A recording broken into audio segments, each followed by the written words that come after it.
This is the BMEBIKE BM-Night Hawk. It's sort of the second step up in their line of, trail-ready off-road electric mountain bikes. They all use this mid-drive system that's pretty efficient and really keeps the balance. This one's $26.99, so you're in that kind of middle price range. And for that, compared to the Shadow, which is their entry-level bike, you really just get a lot better components all across the bike. So the frame actually comes in one extra size. It's a little bit larger, so it comes in 17, 19, 21, and 23. So if you're a larger rider, this could be a really good option. It's a little bit nicer tubing, a little bit lighter weight. Still going to be really stiff with this diamond frame that we see here. But outside of that, the components have really been stepped up. And I think the most interesting part for me is this custom engineered chainring adapter. And it's actually engineered here in northern Los Angeles. Northridge is where BMEBIKES is. They have like a show floor. You can go check it out. And then they've got this race face NW.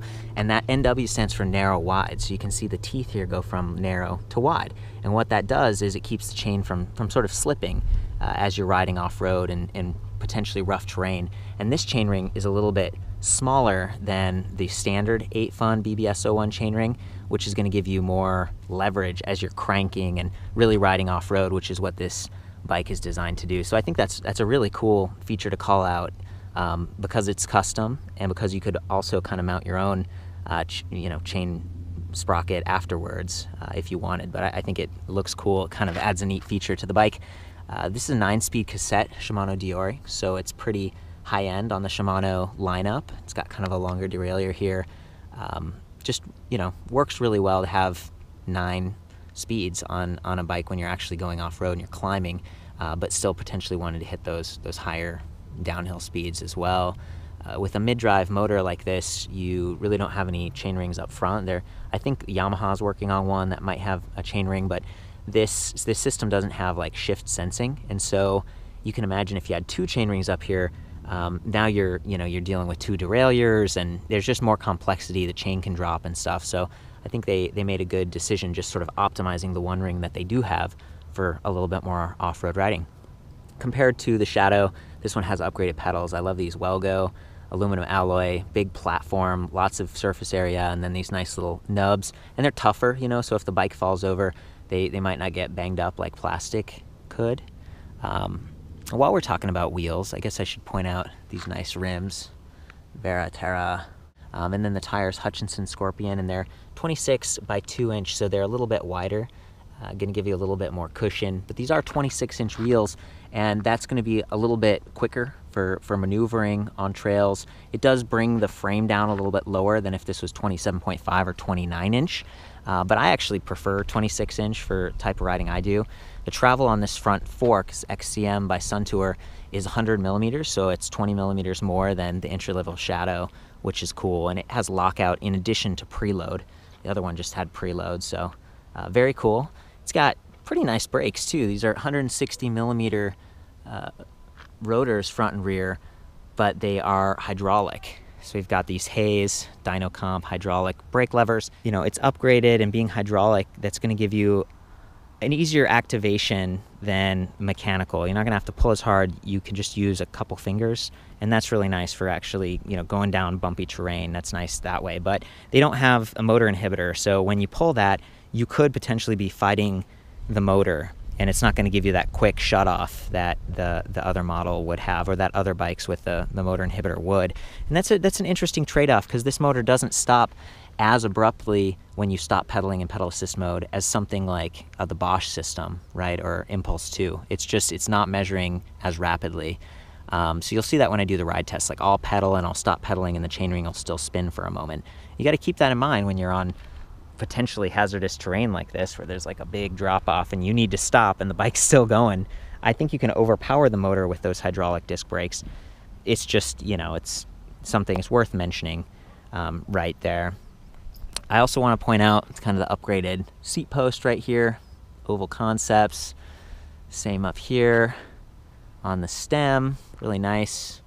Got a little bit of an upgraded handlebar, and even these upgraded grips. They still don't have lockers, but they look nicer, and they kind of blend in with this saddle. So it's really a good mix of like performance and affordability, frankly, because that's still what you're getting here. I mean, you could buy an 8-fun mid-drive motor and try to adapt it to the bike yourself, but then you got to do all of these, zip ties and stuff and wire management. And this bike actually comes with a 6-month warranty, which is really pretty good. If you're getting a bike like this, it's, the BM e-bike company has been around for about 5 years, since 2010, and they're reputable, but you are getting something that's a little bit more of a conversion here, right? It's not quite as purpose-built. The wires aren't run through the frame, so that's worth keeping in mind, and really determining what you want to get. The 8-fun motor is a geared center drive motor. It offers 350 watts nominal, but it's feeding off of this 18 amp battery, and so they're kind of like, it feels like overclocking it a little bit, and maximum output is upwards of like 600 watts. So it's pretty effective. I've been climbing around here, and just on motor power alone, I've been able to climb up that little incline over there. It's pretty impressive. The battery uses Panasonic cells, so really nice, high quality stuff. It's going to last a long time, really energy dense, and it weighs about 5.5 pounds. The battery is 36 volt, 9 amp hour. It does lock to the frame. You don't have to have the keys in it when you ride, which is phenomenal. So I really just like the balance right here. And again, even though there isn't shift sensing technology and there can be a little bit more mashing happening, I didn't experience much of that. And if you're conscious about how you pedal and shift, shouldn't be too much of an issue. And I think this is the kind of electric bike that maybe a more advanced rider would have anyway. So hopefully you know how to ride a little bit more smoothly. Okay, I'm gonna go ahead and weigh the battery, and then I'm gonna weigh the bike frame real quick and then show how the battery goes on. So I've got my little scale here. I'm gonna zero it out. Okay, 5.6 pounds, not bad. You can see, it's bolted on in several places right there to the down tube, and really looks clean. So they used riv nuts, and it's like, it kind of like sticks in there, and then they squeeze the metal and it sort of crimps between the tubing. Okay, locked.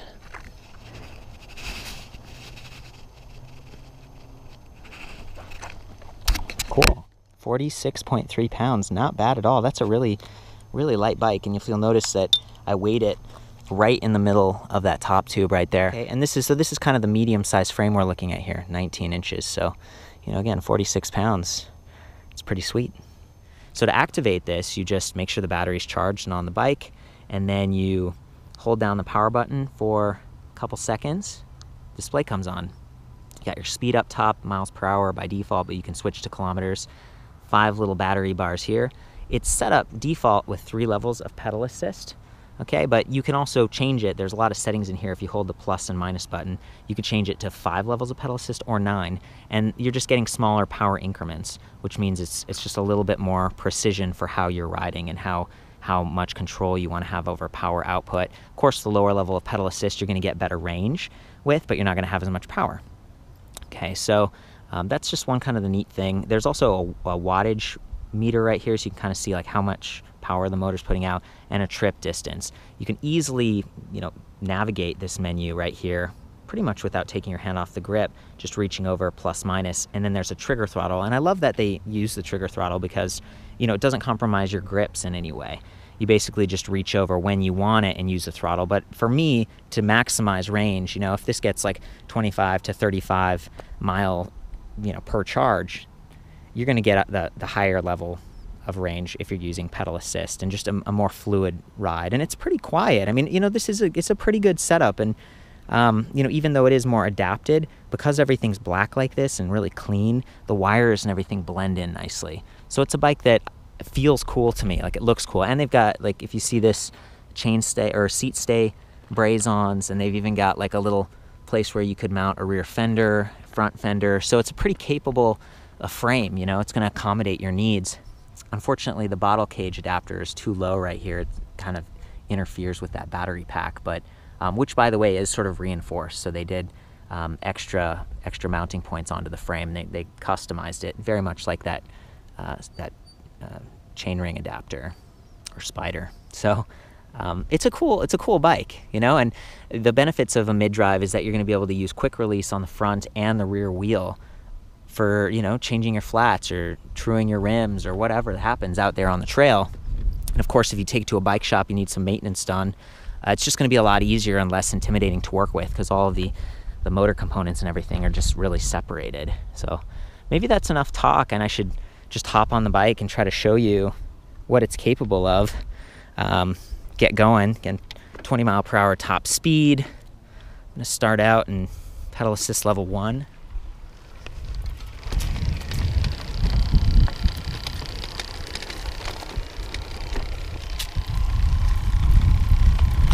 You know, it's like kind of slow and steady, but we're navigating this terrain great. Whoa. Nice. Now we're gonna climb this. So I'm gonna take it, just charge it right now. Oh yeah. Gear wing, we're like in gear 3. I help it out a little bit. You know, it's managing, and this is definitely an incline right here. Okay, so I stopped halfway up the hill just to kind of give some idea of power at rest. Instead of being in pedal assist level 1, I'm gonna go up to level 3 and I'm just gonna throttle it. Look at that. No problem. Wow. You know, it was struggling a little bit on assist level 1, but then as soon as you got up to 3, you know, and I was looking, it says 625 watt output. I mean, you're getting some good power out of that.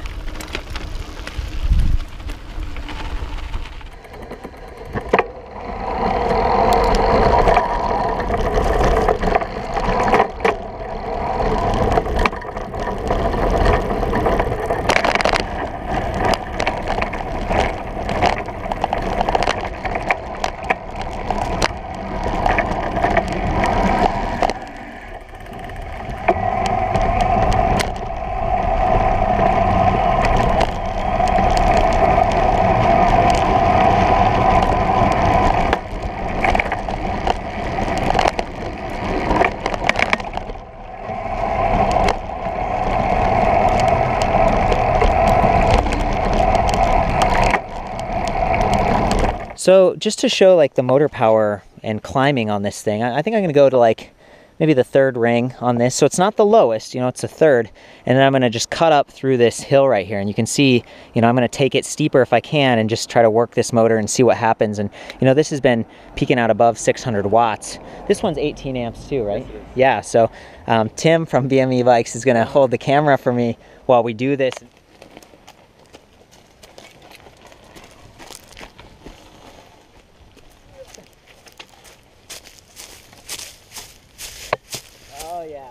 That was all throttle. That was all throttle right there.